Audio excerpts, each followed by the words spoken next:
What is happening, everybody? This is Cody, aka DFS Prodigy, coming to you live, breaking down this upcoming Super Bowl. So it's Super Bowl time. I'm excited about it. It's the big game. It's like a national holiday, pretty much. Sunday. I cannot wait for this game. There's a lot of contest everywhere. You can go to Yahoo, FanDuel, SuperDraft, DraftKings. Everywhere is hosting big money contest. So we're here breaking this down. I'm excited about it. I'm excited to break it down before we hit like button for me. Definitely subscribe and let's talk about it. On the KC side, we have KC at Philadelphia. Obviously, Patrick Mahomes is an amazing option at 11,000. I don't mind going to him whatsoever. This is an easily spot to go to two QB slate. I wouldn't mind playing him and Hurts together. It's going to kind of make you different, obviously. Um, that's just the main thing is do I want to pay up for Mahomes or do I want to go to Kelsey also at the same time? Because Kelsey, this is a great matchup for him. He should be able to toast the secondary in the Eagles defense. I like Travis Kelsey. Looking at Pacheco and McKinnon, it's going to be interesting how they split up this backfield because we saw against Cincinnati 10 attempts, and we saw McKinnon kind of get phased out. Um, only 4 attempts. I think they go right back to the wall in McKinnon. I think this is a kind of the McKinnon game, but I wouldn't be surprised if Pacheco looks good also at the goal line. But we know Patrick Mahomes has a tendency to run it himself. So do you want to fade both running backs on this KC side? I wouldn't blame you. I get it.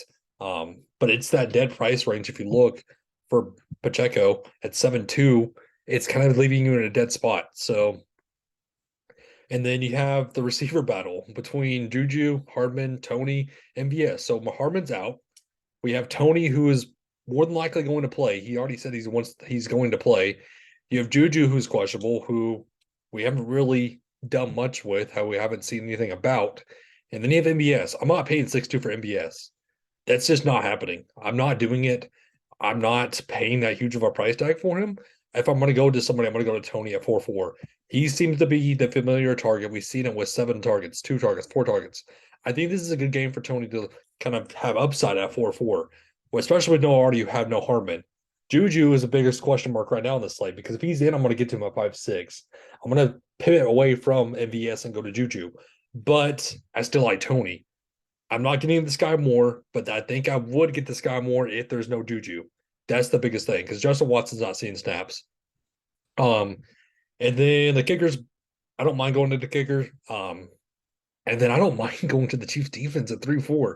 If they can come away with a couple interceptions, which I know is kind of hard, I know it's difficult, but if they can rack up the sacks and get maybe 1 or 2 interceptions, I wouldn't mind that at 3-4. On the Philly side, Jalen Hurts obviously looks like an amazing play at 11-2. I don't see how he fails in this matchup. I know that the favorites are going to the Chiefs, but I don't see how he fails. AJ Brown is a big price tag, but I like paying that 8.2 compared that 9.2 compared to 8.6 for Devontae Smith. Miles Sanders, I'm not getting 2 at 7.8. I know he scored those 2 touchdowns. I know I got burnt. I'm not going to Miles Sanders though. I'm just not paying that price tag for it. Looking at Dallas Goedert at 6.4, amazing price tag for him. I love going to him. Kenneth Gainwell 5,000. I'm not paying 5,000 for him. It's just he's seeing the snaps. I know he is, but he's not getting the yards. I don't think he's going to see that many snaps in this game. I think they're going to go over to Miles Sanders or have Jalen Hurts running. Looking at Boston Scott, not really looking at him. I do like me some Quez Watkins at 1.4. He's the downfield threat. I like going to him. So to kind of wrap up this whole thing, I like going in the captain Dallas Goedert. He's cheap. He opens up the slate for you at 9.6. And then, like I said, if you want to go to Watkins, I like that at 1.4. Have Jalen Hurts, and then that leaves you room to play around with if you want to go to Patty Mahomes. That leaves you with 8.4 left over. That gives you enough room to have what you want in your lineup. So if I'm kind of fading the running backs, I know it's a strong stance, but I like what I'm getting at the receivers. That's kind of the route I'm going in. So that's kind of the route. I like my core little 4 right here with Hurts, Mahomes, Watkins, and Goddard. But it's Super Bowl weekend. I can't wait to watch it. I'm off work, so I'm happy about that. Thank goodness this is my off weekend. So let's watch the Super Bowl, and I can't wait for NFL next year. So that wraps this video up. That wraps up this video for us. As though, thank you for tuning in. It was a great day for us tonight. Have a good one, everybody.